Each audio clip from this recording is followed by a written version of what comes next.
What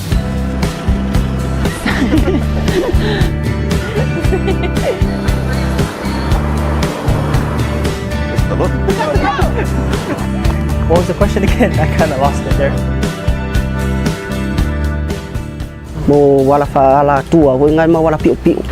My understanding of corruption is basically dishonest practices.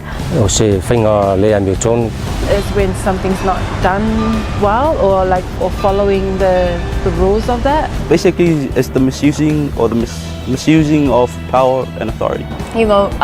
Misconduct and it's unethical, practicing unethical behavior. It's the absence of living the right way, doing the right thing. When people that are in authority or in a higher form of power, they tend to just not do right by the people.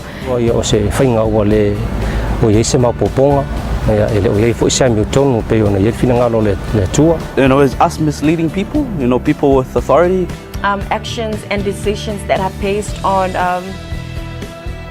immoral standards, I would say.